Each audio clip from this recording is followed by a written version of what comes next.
lagi dengan saya Izzarotul Fadilah dari mahasiswa Politeknik Pembangunan Pertanian Malang, Prodi Penyuluhan Peternakan dan Kesejahteraan Hewan, NIRM 04031934. Nah, di sini saya akan menjelaskan mengenai kelembagaan usaha peternakan, di mana dosen pengampu pada mata kuliah ini adalah Bapak Dr. Insinyur Sunarto MP dan Bapak Hamyana SST MSI. Nah, ingin tahu kan bagaimana penjelasan mengenai kelembagaan usaha peternakan? Saksikan terus ya. Nah, yang pertama adalah pengembangan koperasi perunggasan. Dalam keputusan Mentan nomor T472-KPTS-TN-330-6-96 tanggal 17 Juni 1996 tentang Duklat Pembinaan Usaha Peternakan Ayam Meras pasal 13 ayat 1 dinyatakan bahwa pembinaan peternakan rakyat ayam meras dilakukan dengan membentuk kelompok, mengembangkan kerjasama dalam kelompok maupun kerjasama antar kelompok yang selanjutnya ditingkatkan menjadi koperasi. Selanjutnya, dalam koperasi perunggasan ini, kebijakan agar peternak rakyat bergabung dalam wadah koperasi disambut hangat oleh masyarakat perunggasan baik pengamat maupun pelakunya. Tidak hanya diskusi yang digelar, tetapi kebijakan mulia tersebut sudah mulai diwujudkan. Nah, koperasi perunggasan ini memiliki tugas utama, yaitu koperasi ini adalah ikut menciptakan iklim agar peternak dapat meraih keuntungan yang layak, sehingga mereka dapat meneruskan usahanya dan di sisi lain menjamin produk hasil peternak yaitu telur dan daging ayam dapat diperoleh konsumen dengan murah dan mudah, sehingga tingkat konsumsinya dapat terus meningkat. Kemudian ada faktor strategi. Yang pertama yaitu sumber daya manusia yang berkualitas. Yang kedua, manajemen profesional. Yang ketiga, ketersediaan dana yang cukup. Yang keempat, jaringan yang luas. Yang kelima, dukungan pemerintah yang kuat.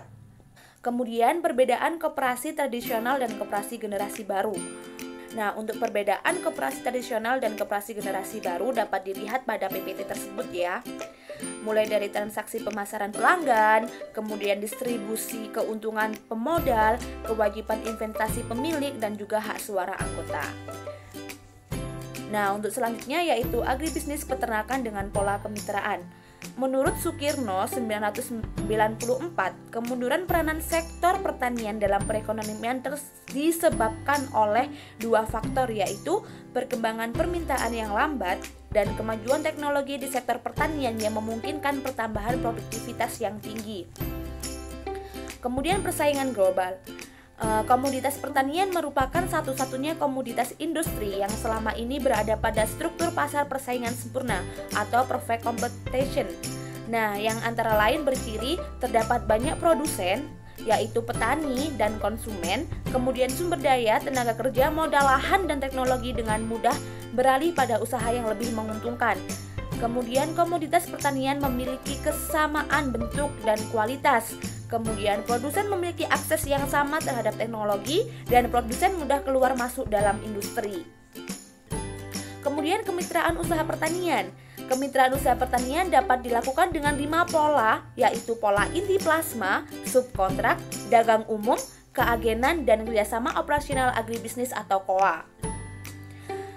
Nah, untuk manfaat kemitraan pertanian ini, yang pertama bagi produsen yaitu stabilitas pendapatan atau income stability karena berkurangnya resiko produksi dan pemasaran.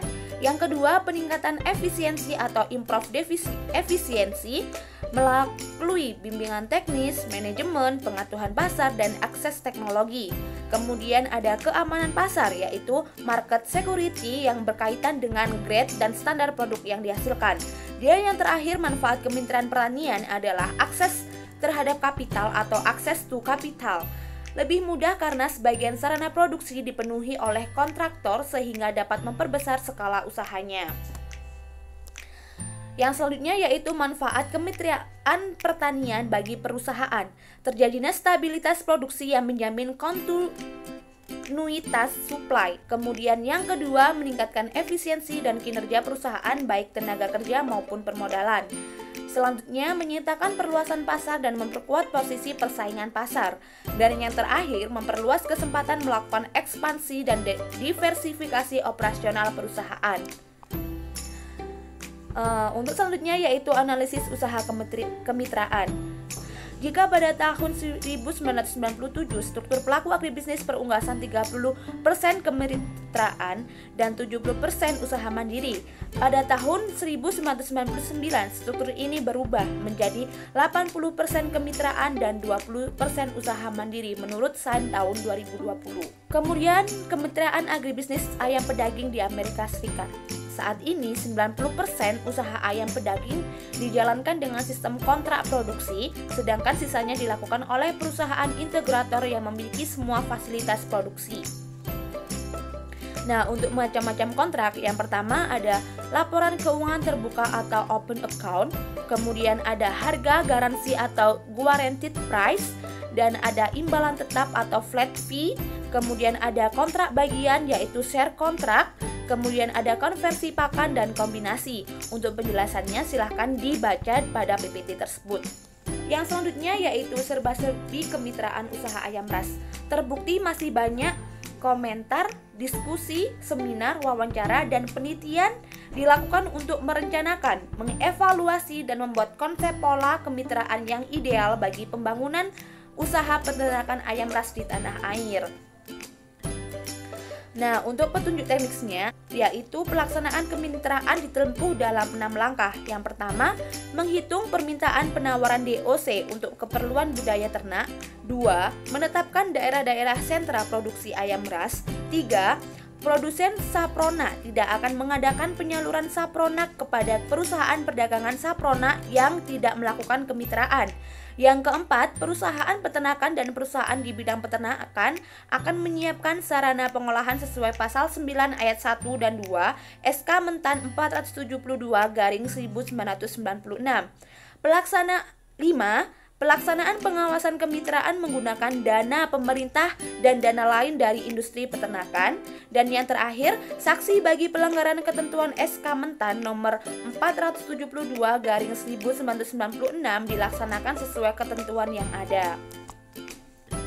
Konsep pakar. Menurut Dr. Yasmichat Yusja, pola kemitraan yang optimal adalah yang memenuhi 2 asas dan 3 langkah strategis.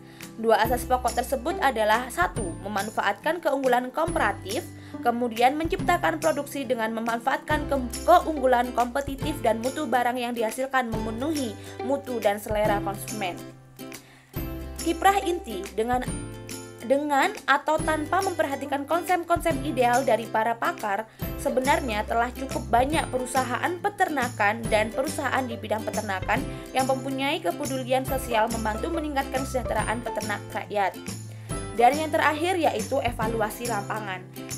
Dalam kelembagaan usaha peternakan perlu dilakukannya evaluasi lapangan. Bila hasil panen sesuai standar dan harga ayam sesuai kesepakatan, perhitungan modal masing-masing kembali. Kemudian, bila hasil sesuai standar dan harga ayam lebih tinggi daripada harga kesepakatan, kelebihan dari harga kesepakatan diperhitungkan pembagian 40% peternak dan 60% inti. Untuk selanjutnya bisa dibaca pada PPT tersebut. Nah, demikian yang dapat saya sampaikan. Kurang lebihnya mohon maaf karena manusia tidak sempurna dan banyak kesalahannya. Maka dari itu saya ucapkan terima kasih yang sebesar-besarnya. Jika ada pertanyaan bisa dijawab di kolom komentar. Terima kasih. See you. Sampai jumpa di video selanjutnya.